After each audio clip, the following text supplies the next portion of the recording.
చూడండి మిత్రులారా, ఈరోజు మనకు ఆన్లైన్లో ఈ పార్సల్ రావడం జరిగింది. ఈ పార్సల్ మనం అన్బాక్సింగ్ చేద్దాం.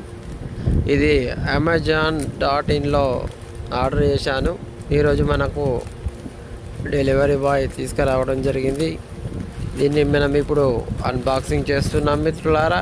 ఇప్పుడు ఈ బాక్స్ పై ఉండే కవర్లు మనం చించేయడం జరుగుతుంది. చించిన తర్వాత దీంట్లో ఉన్నటువంటి ఐటమ్ను మనం బయటికి తీయడం జరుగుతుంది. ఇక్కడ ఒక పేపర్ వర్క్ ఉంది. పేపర్లో ప్రోడక్ట్ యొక్క వివరాలు, మన అడ్రస్, తర్వాత దాని యొక్క ఎంఆర్పి అనేది ఉన్నది. దాన్ని పక్కకు పెట్టాను. నెక్స్ట్ ఇక్కడ మెయిన్ ప్రోడక్ట్ వచ్చేసి ఇక్కడ ప్రోడక్ట్ పై కవర్స్ ఉన్నాయి. ఈ కవర్లన్నింటినీ కూడా మనం తీసివేయడం జరుగుతుంది. తర్వాత ఇక్కడ మరొక ప్యాకెట్ ఉంది. ఆ ప్యాకెట్లో ఐటమ్స్ ఉన్నాయి.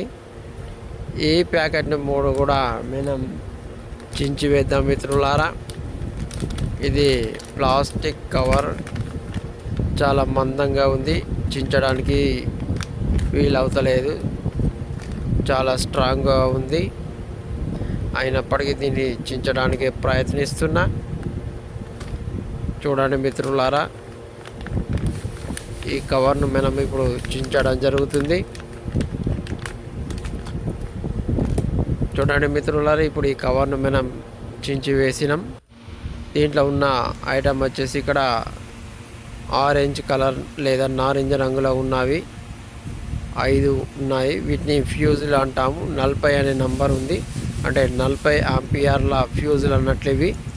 ఇవి ఎలక్ట్రిక్ బ్యాటరీలో, అంటే లిథియం బ్యాటరీ లేదా లిథియం ఐరన్ ఫాస్ఫేట్ బ్యాటరీలో ఉపయోగించే ఫ్యూజులు.